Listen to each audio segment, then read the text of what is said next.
Do what? What if I came over there and said, "Man, I just want to learn $10 a month worth of karate. Could you hook me up?" We want to. Dude, I can't even see you, man. I can't see you. Hey, there you go. I'm too short. Just get over. Hey, you know Cousin Charlie right there. Hey, man. Morning, sir. How are you doing? I'm doing good, Cousin Charlie. You doing all right? Doing fabulous. Good to see you. I saw you in a tub earlier today. Yeah, I wasn't. Looked very relaxing. That was a funny picture. You know what? I was like, oh, your Cousin, face fitting in before we get started, I do want to compliment Cousin Charlie on how comfortable and smooth his cadence when he's speaking, how fluid it's gotten. Cousin Charlie, you've gotten a lot gooder at it. Good morning, everybody. It's Thursday. It's the morning grind every single day at 8:30, right on the button, right on the old nose. We come to you live. We want to talk about life, business, finance, money, but we really want to be entertaining and educational. Edutainment, I think, is the word Coach Burt uses for it. And today in the GTT studio, we got a man. Hey, good morning, Blake Duncan. You'll see I'm all over the place.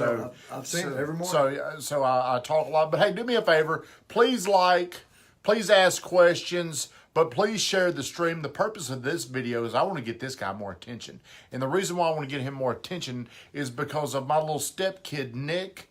I've seen the transformation. All it took was one time to walk into is it the dojo? Dojo studio. I walked into the dojo and I had never seen somebody demand Nick's focus, his attention. It was shut down. There wasn't no looking around. He demanded it. And I was sold. I didn't even ask. I didn't care what it cost. I just know that I think a lot of parents may say they may have too much pride to admit this, but hey, I know this. We need your help. Mm-hmm. We can't do it. He probably doesn't respect us the same manner he does you, because I think there's a lot of that goes into familiarity whenever you're around somebody. Like I might be able to be more impactful in an hour on your kid than you might be, just because they don't hear it. You know, John used to say the same thing about Jack. Whenever he would tell Jack something, Jack wouldn't listen, but he said, "Man, you might say something, he may listen." But thank you for coming in here. Thank you for having me. But I'm going to brag on you probably for 15 to 30 minutes. I don't know how long I'm going to brag. But I appreciate how you give back in our community. And I know you probably don't speak about this, but I've seen it firsthand. So I appreciate everything that you do that involves giving back. Unshakable confidence sounds like what your guest teaches. Okay, that was really going to be one of my first questions I was going to ask you. This morning, we have a little men's group. Is there a William A. Herzer? Yes. There is a William A. Herzer that I eat with quite often, Andy Herzer. Yes. And he's like, I want to meet this guy. Yes. Now there's Andy Herzer, the basketball coach. Yeah, that's what I eat with. My instructor, Bill Herzer, is also a William Herzer. Which one? I eat with Andy. Okay, right. But he said Andy Herzer really wants to meet William A. Herzer. Right, the others. Bill. Probably the only two Herzers in Murfreesboro. That's right. That's what Andy said. So right. I want to know, what is your mission? What is it that you really want to teach kids or individuals, adults, if I go in there? What is the main thing you want to teach people? You know, confidence, like you talked about, Tommy. In this day and age, something that we're really trying to stress with kids is that, you know, if you get a bloody nose, if you fail a belt exam, if you don't do as well as you like in school, it's not the end of the world. Mm-hmm. I want to talk to kids about confidence, resilience. Mm-hmm. You know, so many kids today, when something doesn't go wrong, they're not tough enough to have the resilience that they need to be able to persevere and keep going. And you know, in karate, you're going to learn. You're going to get banged up a little bit. It's not the end of the world. It's just like playing football and other sports like that, and overcoming obstacles. Goal setting, things like that kind of all go in together to make a kid a stronger adult. Do you feel, hey, you may not want to answer this, but I really feel like kids or the society is not, hey, Tiffany, how are you doing? I feel like people just aren't as tough anymore. How do we overcome this? I think when I was a kid, bullying, you weren't being bullied unless somebody was sitting on your chest, pounding on your face. That's right. And I think the definition of bullying has changed. And I think today, and I work with kids, 6 days a week. Bullying can be a kid just calling another kid a name. Mm-hmm. And I want to help kids have the resilience and the strength to be able to look at them and in their heart really say, that doesn't bother me, what you just said about me is not going to affect me personally. I'm going to go on with my life. And that's this day and age, that's a learned skill that I don't think is being taught. I think kids need to develop more emotional toughness. I agree 100%. Well, tell us some ways. Tell the people that might watch this. I don't care how old you are, but I always go back to kids because I believe We got a lot of adults. But I believe that you're the most impressionable up to 25 years old. After 25 years old, you've got to learn things that involve a lot of pain. So Right. if I could just teach you this, how can people get emotionally tougher? What does it take to get emotionally tougher? You know, in karate, I can give you some examples. You know, it could be an adult, like you said. It could be a 18, 19-year-old adult. But generally, 60% of our student base is probably kids up to about 12 years old. One, Tommy, is that you're not going to pass this belt exam unless you work your tail off and know all the curriculum. If you show up and you're unprepared, you're not going to get the belt. Everybody doesn't get a trophy. You're going to get a trophy or a new belt or whatever the award is when you get out there and work your tail off and show us that you can do the curriculum the way that we want it to be done. Two is kind of what we were talking about earlier. When you're sparring, you're going to get banged up a little bit. Now, safety is the number one thing that we want to emphasize when we're on the floor. But just like football, just like any other contact sport, you're going to get banged up every now and then. And you know what? It's not the end of the world. I have some children that will fight as hard as a boxer, and they're okay. I've got other kids that get a back fist in the face, and they drop down on the floor, and they start crying. I can work with that child, and I literally say just that. I look at him and go, that hurt, didn't it? Man, that hurt. Ooh, I know that hurt. Got you right over there, over that right eye. But it's not the end of the world, is it, Johnny? Get back up and let's finish this sparring. And if we do that long enough, they're gonna see that it's not the end of the world. Blake Duncan, hey, he said too many parents protect their kids' emotional experience, which hinders skill development on how to handle adversity. Yeah, whenever me and Brittany, and hey, you'll see I'm very transparent, very open, because me and Brittany both are very open and transparent about things. I believe the way you help a kid the most is by making them stronger tomorrow, not today. If you try to coddle them today, you're actually weakening them for things that are going to come up tomorrow. But this morning, Roy Frazier's on here. He's one of the guys we eat breakfast with. We're right over by you. You ought to come eat breakfast with us. Where you eat? Sylvan Park. Okay. It's right across the Okay. street pretty much from you. I do eat a lot of lunch there. We eat a lot of breakfast there. We eat healthy stuff. But here's something I was thinking about this morning talking to my Andy Herzer, First Shot, I know Andy very something well. that you support. Yes, I do. My kids love Andy Herzer. Well, Andy was saying this morning, whenever he has children that he's having a hard time getting through with, hey, you need to go to Mr. Taylor. You need to go to Bushido School of Karate. If I didn't say that, by the way, I do apologize. Thank you, Kathleen, for putting that in there. But I believe that confidence in humans is the one thing that it can eliminate or increase your skill level. And what I mean by that is you could have a lot of skills, but you might get in a situation to where your confidence drops, your skill level drops with it. Exactly. So, and you know what, Tommy? It's something that you can practice. My example is some children reach out like you're going to shake my hand, and they'll go. yeah. I mean, literally, left hand, dead fish. And I'll say, no, look, come on, Johnny.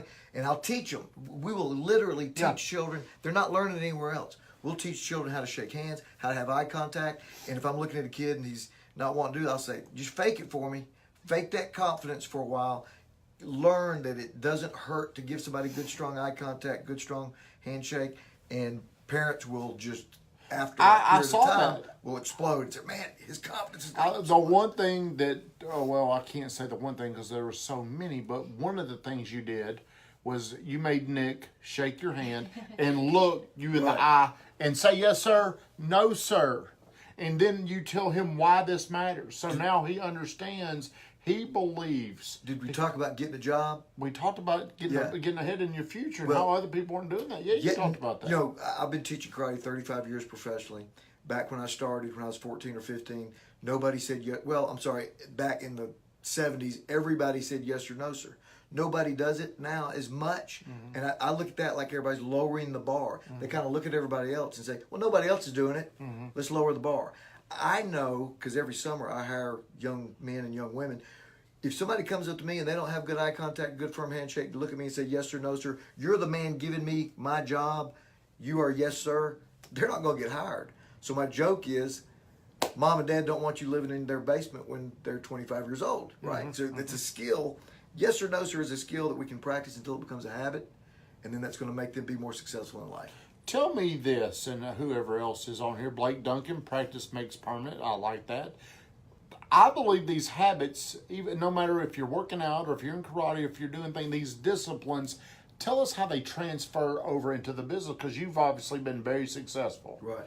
And just the fact that you were a great fighter did not mean you were going to be a great business person. But there's some things, though, that you have learned that has helped your discipline of becoming a good businessman. Tell me how that works. You're exactly right. A lot of people think you go win a bunch of trophies, win some titles, and open up a karate school and sit there and wait for everybody to come in. Nobody cares about that. They care about what can you do for me. For me, the things I think I want learned through competition is resilience. You know, you train for 6 weeks for a professional fight. You get out there and it's on TV and everybody in the world you feel like is watching, and you lose it. You lose it, right? And that's not the end of the world. What do? You get back up, take a couple of days off because you're sore, but you get right back in the gym and you start doing it again. You know, I've had business plans, business programs, ideas that I've come up with that in my mind I knew were going to work in my school, right? It's kind of like training for a fight. I knew I was going to win that fight, but maybe they didn't pan out. But what you have to do, go back to the drawing board and keep working at it. I think bounce back is such a huge component in life. I mean, things just don't go your way. How well do you adjust to not getting what you want? And that's something I think kids, they're not learning that. Alex Jimenez, Jocko Willnick, do you know who he is, the SEAL, Jocko Willnick? Yes, I've read his books. Yes. Who commented on that? Alex, yes. He's a mortgage guy. We put both of those books on our summer reading list for our kids. He's a Navy SEAL, and his big thing is kid wants a bike. Kid wants a brand new bike in the book, and the main character is an uncle, and he goes in there and he looks at this bike that this child has let go to pot, and he goes, "We're not going to go buy you a new bike. You're going to clean that one up and fix it." So there's 2 books that are just awesome that kind of tie into what we're talking about. It's funny because that was our summer reading list for our kids. He's got a question. Can you read that? Yes, Bill, what is the youngest age you would recommend to introduce children to martial arts? That's a great question. It depends on what you're wanting them to get out of it. The youngest age we start is 3. We have kinder karate for 3, 4, and 5-year-olds. And generally, that's for children that need better focus, listening skills, and self-control. Now, they're going to learn front kick. They're going to learn basic karate techniques. They're having fun, but really our emphasis is on the focus skills. Athletic endeavors. I was 11 years old when I started. So it depends on the interest of the child. Does he, there's 2 main emphases that we work out with children. Children that need more self-confidence, and children that need to be reined in a little bit because they're a little wild and they need a little more self-control. So anything from 3 and up, if the child expressed interest because they want to get in there and learn how to be a ninja, we can use that excitement that they've got to teach them the focus skills and what we call attitudinal skills. So, our oldest student's 85, and our youngest student's 3. We've got everything in between. Salem loved Bill Taylor, so that's Tiffany Snyder. Roy Frazier said he could compete in the 3-year-old class, but Alex said something else. Way of the Warrior Kid. Yeah, Alex, that's it. That's the name of that book. Alex, I appreciate you commenting on here, man. I really do. Alex is a mortgage guy, and he's in Nashville, and I think you do a lot of veteran programs, a lot of VA mortgages. I don't know for sure if you were in the military. I'd like to know if you were in the military, Alex. But here's something that's cool for me. This is what I do a lot of Saturdays. Is I go, and it's a cool experience to watch Mr. Taylor run a session. And I get goosebumps because I played for Coach Rankin, and I'm an admirer of coaches and how they handle practice. When he walks in there, it is, to me, I get goosebumps just watching how he controls it. I think if no matter what you do, you ought to go watch him and take something from it. Like how you run your business. When he walks in that room, man, it is in. Charlie, you've seen it, haven't you? Oh, I have. It's amazing. You know, Coach Rankin's son got a black belt from us. No, I didn't. Hunter, was that his? It's been Was Tucker Tucker whatever. Rankin. Tucker got his black belt from us. Alex, well, hey, I appreciate everything that you do, man. You, me and you kind of do the same thing. This is kind of our gig, a lot of social Alex, media. he said something that seems like, does he know the Wilco man? I think he probably I read get in touch with him? read his book, and he's got a podcast. Right. And I follow him on Instagram because I believe that these things that you battle, Kathleen, you do the same thing. You get up, you run, you fight through. I think that's a lot of mental toughness to get up and do that.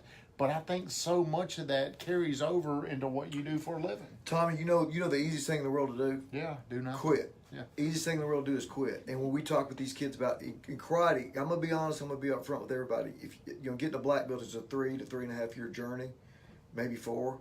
And you take a 11, 12-year-old kid's been doing karate for a year. At the end of a belt exam, I'll always say the same thing. How many of you ever told mom, I don't want to go to karate today? And if their hands don't go up, I call them a liar, right? And I say, hey, but that's okay. You overcame it, just like what you're talking about. You listen to mom and dad. They know the big picture. You came to karate. It's a long road. The easiest thing in the world to do is quit. Mm-hmm. And quitting, I'm not just talking about quitting karate. I'm talking about quitting on goals. Becomes a habit. Quitting on a marriage, quitting on so many things. Let's overcome that as a society. Let's try to not be a bunch of quitters and whiners. Whatever I would take, my responsibility is to get Nick to karate on Saturdays. So a lot of times he didn't want to go. Sure. And he would start complaining at first. Well, then I got to where I'm like, dude, I'm just going to get on the phone so I don't have to listen to this. So I just get on the phone. But now it's never a time where he's not looking forward to it. How does he feel when you come out of karate? He feels really proud of It's himself. on top of the world. And what we tell parents, Tommy, tie into that moment. When he comes up for Nick, man, you did great. I saw those punches you were throwing, man. You look sharp. Yeah, man, you're getting, brag. Yeah. Because then the child will tie in that feeling. So when next time you say, it's not a perfect system, but the next time you say, Nick, it's time to go to karate, hopefully he'll remember that feeling. Well, this year we're starting a new school. We're going to Blackman Middle. And I told him, look, here's my expectations this year. Nothing below a B. Nothing below a B. So he comes home before he can do anything. He studies for 40 minutes. So now we can see where his tests are. And he's already had maybe 4, you tell Linda this, Cousin Charlie. He's already had like four things updated on his online, and they were all 100s. And it's because of the effort. So well, Alex said something. He knew somebody in SEAL Team 3. He's got a good friend that was in SEAL Team 3 that knew Jocko Willning. Do you know how many people would not do what you're doing, and they wouldn't take the horns and run things and be such a proactive stepdad to help Nick like you're doing? Like the time you brought him into my office, we sat there and talked. That's good stuff. Well, I still struggle with it. Well, you're doing a good job. I really struggle because I'm very self-centered. I'm very selfish, and it's easy for me to lose track of what Nick needs. Because honestly, hey, I can go all day loving me. I think a lot of people are like that unless you get into the habit. Now I've gotten into a habit of, hey man, I got to think about this. I got to give this guy some energy. What did you do when you had a bump in the road and you were wondering what Nick needed at that time? You went out and looked for help and got some guidance from people that been there, done that. And man, I'm just telling you, I've worked professionally in the martial arts business, teaching classes since I was almost Nick's age, 14. I had a key to the school. You couldn't do that now. But back then, and taught, and that's been 40 years ago. And there's not a lot of parents, there's not as many parents as I would like that are as proactive as I've seen you and Brittany Renee be with Nick. So hats off to you. Hey, I appreciate that. But I've got friends that are around me that call me out on it, because I appreciate friends that tell me the truth. Right. I don't want it sugar-coated. I don't want you to make me feel good. I want to know what can I learn to be better. And at first, I probably wasn't on the right road, but Brittany calls me out. I'm thankful that Brittany can just, hey, a lot of times she's wrong, but sometimes she's right in what she tells me. Alex, what did Alex say about the student? That is my expectation as well. C means you're average. Being average is not acceptable in my house. And Carry On signed Aubrey up for karate. What Structure and karate is discipline- she? Where is she at right now? Carry on. Carry on, see her. She's a mosh producer.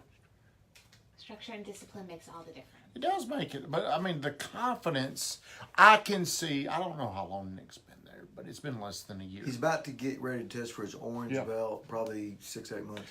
I can tell a big difference in his how he feels about himself. And And that- routine too. You're starting a Man, you put those gloves on, you hit those heavy bags. And I remember the last time I was working with Nick hitting that bag, I said, Nick, man, you're cracking that right hand. Ow. You call him Nick the Stick. Nick the Stick. You know, in boxing, the stick is the jab. That's you use that jab to keep people. That's why. So now that's my martial arts name for him. I remember the first time. Hey, I'm gonna brag. It's gonna sound like criticism, but I'm actually gonna brag. I remember the first time he was in there. I was watching. I was like, "It's bad. I'm not coming back." And then I watched him. You taught this class, and I don't know if it's on a Wednesday or a Saturday. Had to be Wednesday. But it may have been a. Have you ever come in and done a surprise Saturday class? Maybe it was on a Wednesday. It had to be a Wednesday. But I'm telling you, I was amazed at how he transformed. You know, and it's really because he's never been taught these things. He was in there, you know, he didn't really know how to punch or move around. Nobody and does. and seeing how he does it now, I'm like, man, he's come a long way.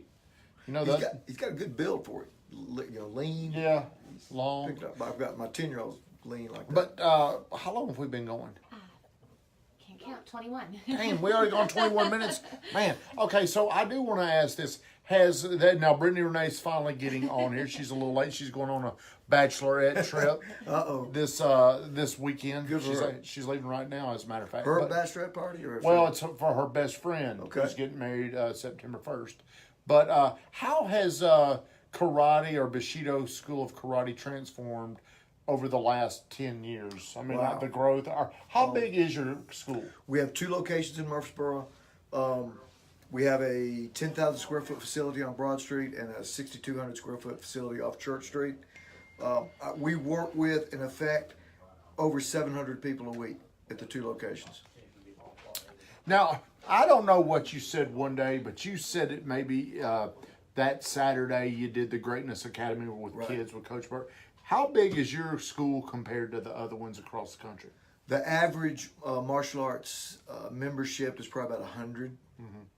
About 100 students total. That's all across the United States. It's like you were talking about the other day on one of your shows about the average small business does not last a year. And I don't know what the exact percentages was, but 80% of them are gone in 5 years. Well, it's the same thing.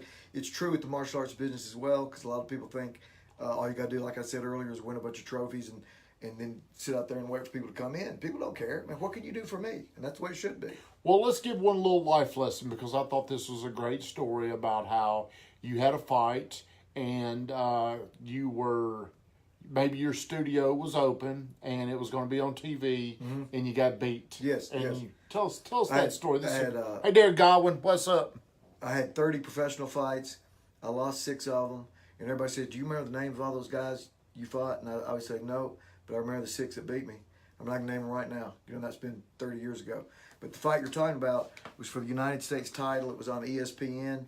And it was in 1981. And I was 19 years old and was fighting on TV. I think it was the 4th or 5th round. A guy named Jerry Clark, who I just found on Facebook about a week ago. Been talking to. I fought him twice. But he did a jump spinning back kick, hit me, and it sounded like somebody broke a pencil, and my rib broke. And I use this story to tell children not to quit when it gets tough. But what I did was I switched stance to get that hurt rib in the back. And, broken ribs only hurt when you breathe. So for the rest of the fight, I kind of just stayed away from him. It wasn't my best performance, but I finished the fight. Yep. And I just use that as 2 things. Bullying, when you're being bullied, if you show them it bothers you, you know how that goes. They're going to come back the next day and go, oh man, I can't wait to. And I tell people that by not showing that pain, he didn't zero in on, he didn't even know. He didn't zero in on that pain spot and get a knockout, so to speak.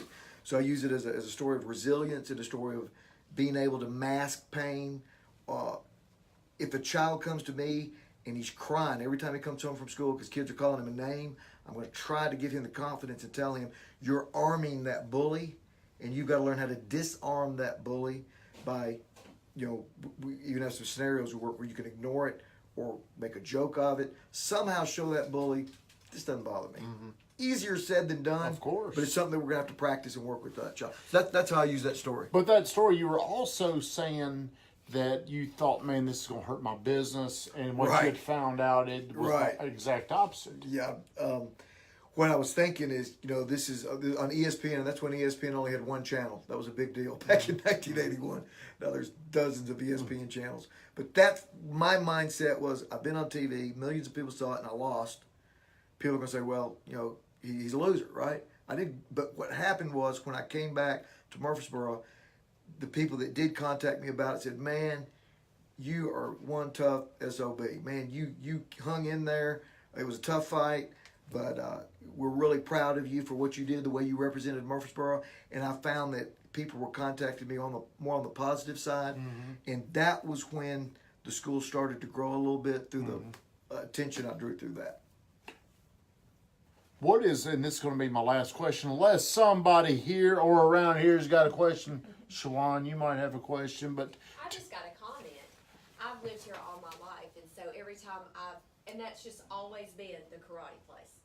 If you ever wanted to pinpoint a location in town, you know where the karate place is at? Right after you get, that, so kudos to you for being in business for so long that you've become a monument in Murfreesboro. And thriving. I mean, and thriving still more thriving. probably And than... you go by there sometimes and it's just packed. Right. Yeah. That's people trying to get in, people trying to get out. Parking is an issue. We've been at that location on Broad Street since the mid '80s, and we were originally opened in Murfreesboro in 1973. A lot of people don't know that. We were on Vine Street where the old NHC building is. You guys are probably too young to remember, but there was the hobby shop, the Bushido School of Karate, the music shop right there on Vine Street, and then we were there until about '85.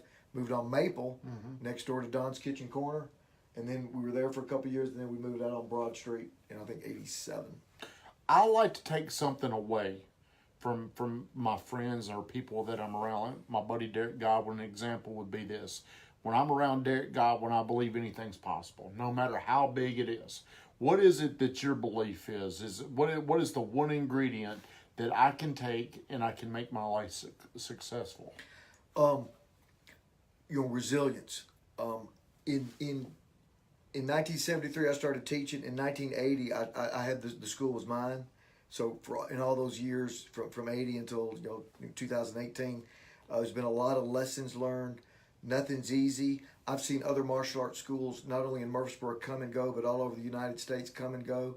And resilience, the don't give up attitude. And second thing, I can learn from anybody, right? When I go to a Michael Burt meeting, I look around, I'm usually the oldest guy in the room. I don't care. I've learned stuff from you. I've learned stuff from other young guys and other martial arts school owners all over the United States. Just because there's this little guy, I think he's in a little guy, I shouldn't say that, but he's in Texas. He's in his mid-20s, and he does podcasts kind of like you do. Man, I'm all over that. Man, he could be my son, but I'm not going to look away from somebody just because I've been doing it longer or they're younger than me. I don't care, man. I can learn from anybody. Yeah. And that's probably the second thing I'd stress. Well, when people say fighters got heart, is that the same thing as resilience? Is that what yes, I think it is. I love boxing. I love MMA. I love boxing. But I got a special place in my heart for boxing. And there's nothing more, I think it's romantic in a way. It's emotional. There's nothing more emotional that demonstrates resilience more than seeing a professional fighter that's been knocked down 2 or 3 times and he's just striving to stand back up to take more of that punishment. If you're running a business and you're getting beat down, who's going to be that business owner that's going to be like Rocky did in the first Rocky movie, climbing on those ropes to get back up to do what? Take more of that punishment. That to me is just, I get chills sometimes when I see a fighter like Derek Corrales, who my son's named over, or Andrew Anturo Gotti, Mickey Ward, these fighters that are just known for resilience, crawling up, getting back up on 2 feet and finishing the fight. Blake Duncan, wisdom doesn't have an age requirement. right. Exposure is the key. I think we're about to shut it down, but is there anything you would like to add? Is there anything that people need to know about anything going over there? Karate's for anybody can do karate. What I hear a lot, Tommy, is people say, adults, oh, I've always wanted to do karate. I'm going to come do karate at your place when I get in shape. You know, what? We'll get you in shape. When you start out, you're going to be with a bunch of white belts that are also not in shape, and then you progress up. So anybody can do karate. I've worked with people that were in wheelchairs, blind students. Anybody can do martial arts. It's a positive benefit for everybody. I'd like to say that, and I would like to say that I appreciate you having me on here, and Hey, I appreciate you giving me the opportunity to work with Nick. It's a Man, pleasure. it's been a pleasure. So I am an outspoken advocate for this guy right beside me because I've seen firsthand how he's transforming the kid in our house. And I would highly recommend, even if you don't want to go take karate, I would recommend you go over there and just see how this enterprise works, because I believe that anybody can go over there and you can pull what you're seeing from the organization.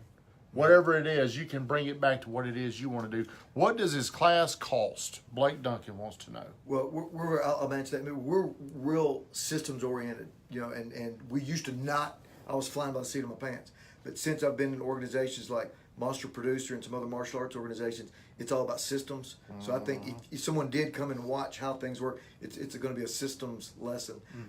Right now, we're doing a program, our back to school special at $75 a month. That includes uniform, private lessons, belt exam. It's a complete package that's $75 a month. I think it's how Nick started when we were doing that earlier in the year. $75 a month. All right, we're about to shut this down, but if you do me a favor for this guy right here, is if you would share this stream, however many shares